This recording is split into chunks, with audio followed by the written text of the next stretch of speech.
Bulan Suro adalah bulan keramat dan bulan sakral, terutama bagi masyarakat Jawa.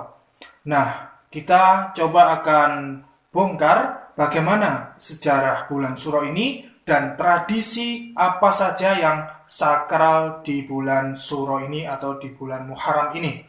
Untuk itu, harus simak sampai selesai.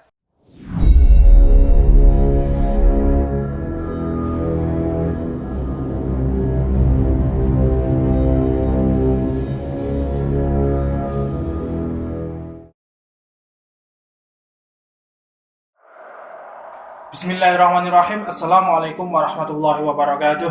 Alhamdulillahirabbil alamin. Assalatu wassalamu ala asrafil anbiya'i wal mursalin wa ala alihi wa sahbihi ajma'in. Amma ba'du. Allahumma shalli ala sayyidina Muhammad wa ala ali sayyidina Muhammad. Rabbi shrah li sadri wa yassir li amri wahlul 'uqdatam min lisani yafqahu qawli. Raditu billahi rabban wa bil islami dina wa bi Muhammadin nabiyya wa rasula. Rabbi zidni ilma warzuqni fahma. Amin.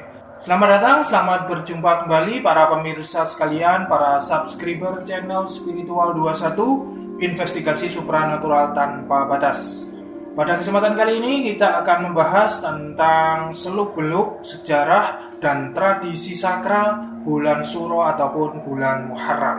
Bulan Suro atau orang Jawa itu sering nyebut Sasi Suro, bagi kalangan masyarakat Jawa selalu dianggap sebagai bulan yang suci dan sekaligus mungkin bulan yang sangat sakral. Pada bulan ini masyarakat Jawa mungkin selalu melakukan yang namanya laku prihatin ya, atau kita sering sebut lelaku batiniah.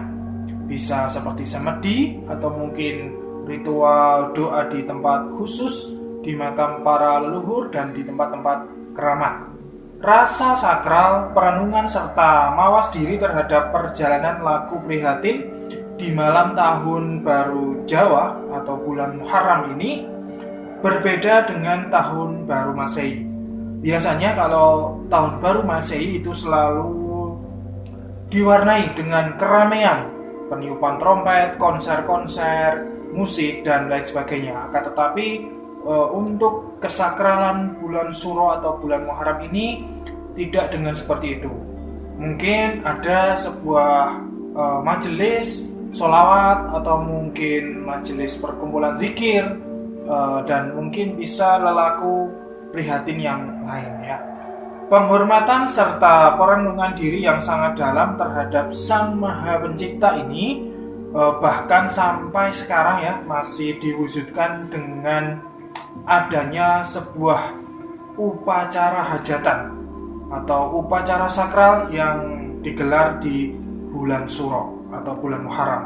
Hal ini sebagai bentuk penghormatan diri terhadap kesucian dan kesakralan bulan Suro saat menjalani perenungan kedekatan diri terhadap Tuhan Yang Maha Esa.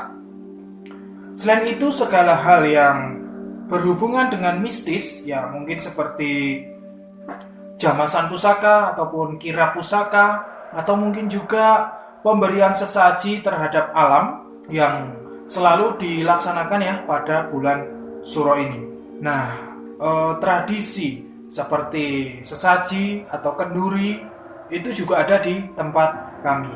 Nah, ini kami coba cuplikan video tentang tradisi bulan Suro di tempat kami, yaitu kenduri satu kampung dengan aneka macam warna menu-menu tradisi Jawa. Silahkan disimak.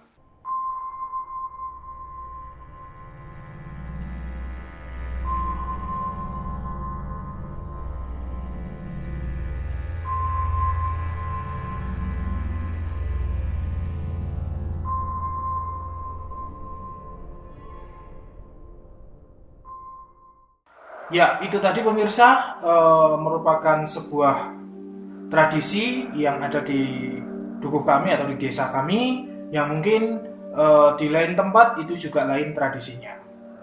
Nah, lantas bagaimana bulan Suro ini pertama kali bisa terjadi di kalangan masyarakat Jawa? Tentu hal ini ada sejarahnya. Mari kita simak, akan saya coba jelaskan ya sedikit, yang penting pemirsa bisa paham dan tahu. Penjelasan ini yaitu dulu dijelaskan oleh Kanjeng Pangeran Winarno Kusumo ya, seorang budayawan Keraton Surakarta. Bulan Suro ini berawal pada masa pemerintahan Sultan Agung Hanyokrokusumo.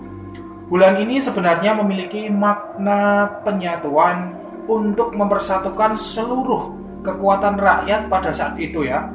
Ketokohan Sultan Agung yang terus menolak kolonial penjajahan membuat beliau bersama pasukannya tak henti-hentinya menyerang penjajah. Bahkan 2 kali Sultan Agung berusaha menyerang di area Batavia.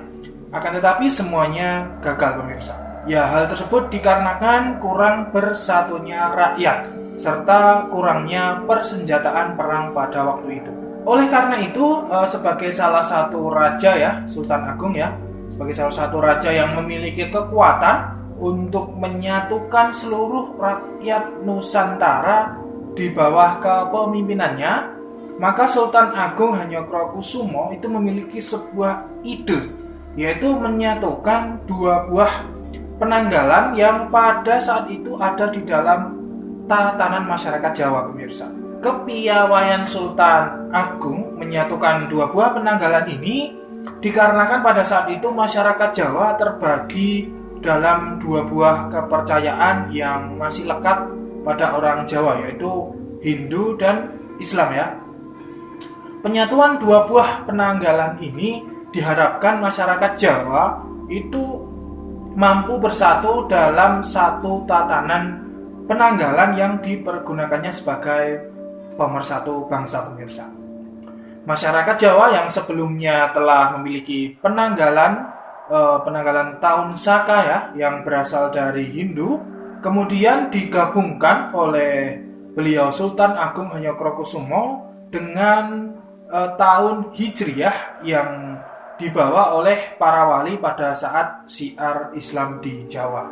Nah, penggabungan tahun Saka dan tahun Hijriyah ini maka lahirlah tahun Jawa yang saat itu terjadi pada tahun 1633 pemirsa. Sedangkan tahun Saka pada waktu itu berumur 1555. Nah, digabungkan dengan tahun Hijriyah 1043. Namun oleh Sultan Agung perjalanan waktu tahun Jawa terus dilanjutkan dengan perjalanan tahun Saka yang sebelumnya telah berumur 1945.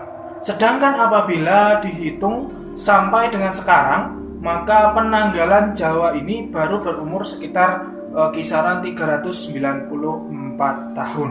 Sedangkan pada awal penanggalan tahun Jawa, tahun baru Jawa itu jatuh pada malam 1 Suro atau malam 1 Muharram.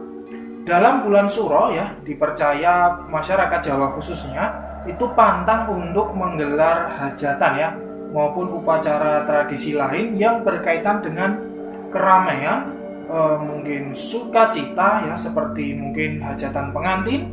Nah, ini sebenarnya merupakan kebiasaan masyarakat Jawa pada masa lalu dalam merenungi lagu perjalanan hidup selama 1 tahun. Jadi bulan Suro itu merupakan bulan keheningan, bulan perenungan yang penuh sekali dengan hal-hal yang sangat sakral bagi masyarakat Jawa pemirsa.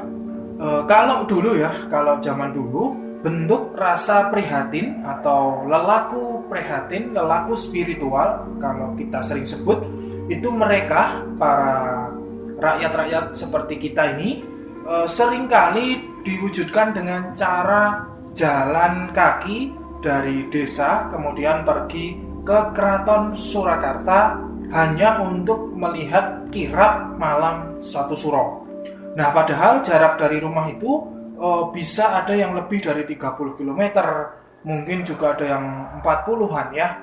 Yaitu ada yang mungkin dari Sragen, Klaten, Wonogiri, Boyolali dan desa-desa lainnya yang sangat jauh dari Surakarta. Tetapi rasa kepedulian mereka terhadap kesakralan bulan Suro membuat mereka menempa raga, menahan rasa lelah dan capek, Dan puasa bisu ya pemirsa, puasa bisu itu kita tidak boleh berbicara apapun. Jadi kalau jalan ya hanya jalan saja begitu. Nah, tujuan ini semata-mata hanya untuk mendekatkan diri kepada Sang Maha Pencipta dalam menyambut datangnya malam 1 Syuro ini. Nah, malam 1 Syuro ini mari kita jadikan sebagai bulan perenungan yang mana kita harus memperbanyak lelaku-lelaku spiritual, lelaku-lelaku prihatin agar diri kita menjadi seseorang yang berkualitas dalam hal spiritual diri kita. Cukup itu pemirsa, kurang lebihnya kami mohon maaf yang sebesar-besarnya. Subhanakallahumma wa bihamdika asyhadu an la ilaha illa anta astaghfiruka wa atubu ilaik. Alhamdulillahirabbil alamin. Wabillahi taufiq wal hidayah. Wassalamualaikum warahmatullahi wabarakatuh. Salam spiritual.